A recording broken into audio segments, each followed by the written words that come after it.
Okay, students, when I ended the last video, I was explaining brief exercise 1314, and I kind of had to rush because we were running out of time. These videos can only be a maximum of 15 minutes. So let me make sure you understand this. For gain contingencies, you can disclose those, and that would be appropriate in this case. But you cannot record those, you cannot accrue those until you have actually gotten the money. In other words, until the gain has been realized. You realize it when you receive the whatever asset you're supposed to receive, usually cash. So in this case, they should disclose the $12 million gain, but they cannot record it. They cannot accrue it. Okay? Hope that clears up any questions you had there. And let's move on down to the next homework problem. So, brief exercise 1315. Bell International estimates that a $10 million loss will occur if a foreign government expropriates some company property. Expropriation is considered reasonably possible. How should Bell report the loss contingency? Well, the answer is because it is only reasonably possible. They should disclose it, but they do not record it. So they should disclose it, but a liability is only accrued if it is both probable and the amount can be reasonably estimated. Neither one of those, well, the reasonably estimated is true here, but it's not probable. So you should not accrue a loss. Should disclose it, though. That does require disclosure. Okay, now to brief exercise 316. Household Solutions manufactures kitchen storage products. During the year, the company became aware of potential costs due to one recently filed lawsuit for patent infringement, for which the probability of loss is remote and damages can be reasonably estimated. So what are we supposed to do here? Which, if any of these costs, should be accrued? Well, number one should not be accrued because the probability of a loss is only remote. You don't even have to disclose this one. Number two, another recently filed lawsuit for food contamination by the plastics used in Household Solutions products for which a loss is probable, but the amount of loss cannot be reasonably estimated. Well, here, loss is probable, but you cannot reasonably estimate the amount, so you do not accrue a liability there. Instead, you disclose that.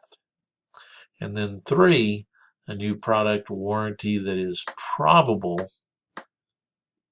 and can be reasonably estimated.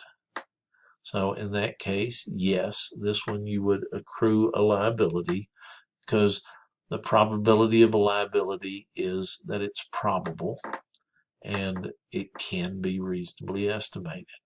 So you would accrue costs for three. And only the situation three costs should be accrued.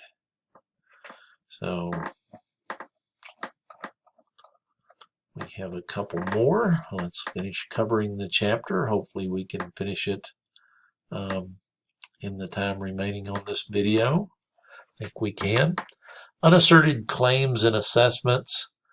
Now, this is really key right here. And you may be saying, okay, what are unasserted claims?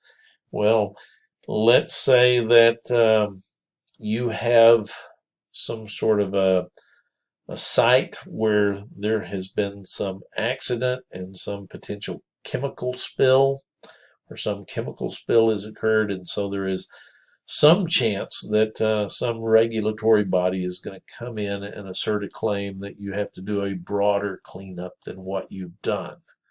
Now, what you've done seems reasonable. Local officials have come in and looked at it and said they are satisfied that what you've done is adequate, but there is a possibility that the federal government or the state government might come in and demand a bigger area of cleanup. Well, that's an unasserted claim. So, it must be probable that an unasserted claim or assessment will be asserted before considering whether and how to report the possible loss. Now, if it is probable that an unasserted claim will be asserted, then you go to the normal rules. If it's not probable that a claim will be asserted, then you don't have to do anything. You don't even have to disclose it. So that's what they talk about here. Sometimes companies are aware of a potential claim that has not yet been made. Such unasserted claims may require accrual or disclosure of a contingent liability. A two-step process is involved in deciding how the unasserted claim should be reported. Step one, is it probable that a claim will be asserted? If the answer to that question is no, stop. No accrual or disclosure is necessary. The answer is yes. Go to step two. Step two, treat the claim as if the claim has been asserted. That requires evaluating A, the likelihood of an unfavorable outcome, and B, whether the dollar amount of the loss can be estimated. Just as we already have discussed with loss contingencies for which a claim has already been asserted. Okay, that pretty well covers that. Notice that the treatment of a contingent liability is consistent with the accepted definition of liabilities. Talked about that earlier. A probable future sacrifice of economic benefits exists. It arises from a past event or transaction, and right here, and there is a present obligation. Okay, under IFRS, IFRS refers to accrued liabilities as provisions and refers to possible obligations that are not accrued as contingent liabilities. U.S. GAAP calls all of them contingent liabilities. IFRS defines probable is more likely than not, greater than 50%, which is a lower threshold and typically associated with probable in U.S. GAAP. If a liability is accrued, IFRS measures the liability as the best estimate of the expenditures. If there's a range, then IFRS will take the midpoint of the range. US GAAP requires the low end of the range. So I covered all of those. Down here, before I do those homework points, gain contingencies. Gain contingencies are not accrued. It's an example of conservatism that I've talked about in class. Recognizing gains should await their realization. Material ones are disclosed, and disclosure notes should not give misleading implications of the likelihood of realization. Right here, under U.S. GAAP, gain contingencies are never accrued. Under IFRS, gain contingencies are accrued if their future realization is virtually certain to occur. Okay, let's go up here and do these two homework problems and we will finish off this chapter. So, brief exercise 1317. Quandary Corporation has a major customer who is alleging a significant product defect. Quandary engineers and attorneys have analyzed the claim and have concluded that there is a 51% chance that a customer would be successful in court and that a successful claim would result in a range of damages from $10 million to $20 million. With each part of the range equally likely to occur, the damages would need to be paid soon enough that time value of money considerations are not material. Would a liability be accrued under U.S. GAAP? Well, the answer is no. Under U.S. GAAP, 51% chance does not rise to the level of probable. Under IFRS, yes. More likely than not is the definition of probable under IFRS. So yes for IFRS. If liability were accrued, what amount would be accrued under U.S. GAAP and under IFRS? Under U.S. GAAP, if one were being accrued, it would be $10 million. Under IFRS, it would be the midpoint, $15 million.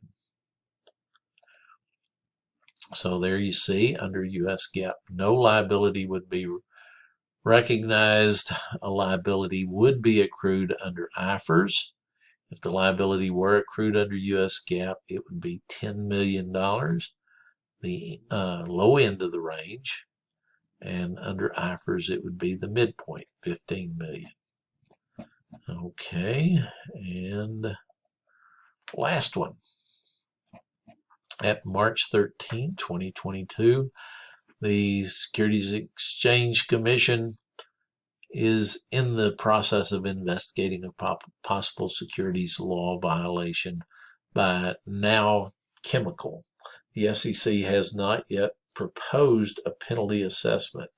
Now's fiscal year ends on December 31, 2021, and its financial statements are published in March of 2022. Management feels an assessment is reasonably possible, and if an assessment is made, an unfavorable settlement of $13 million is probable.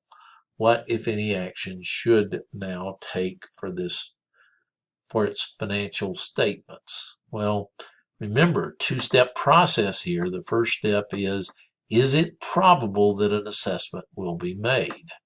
And management feels an assessment is reasonably possible. So that does not rise to the level of probable.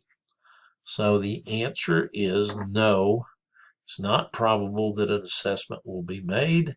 Therefore, you stop. It's not even required to be disclosed. So no disclosure is required because although an investigation is ongoing, no claim has yet been asserted, and an assessment is not probable.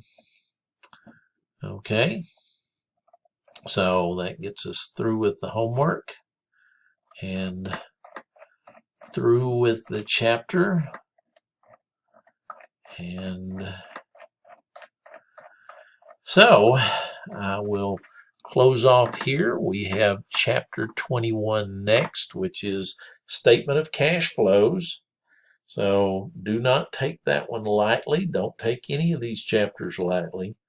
And I will talk to you next about chapter 21. Good luck on everything. I hope you're doing well. Feel free to call me during regular office hours. I'm in my office then. So talk to you later.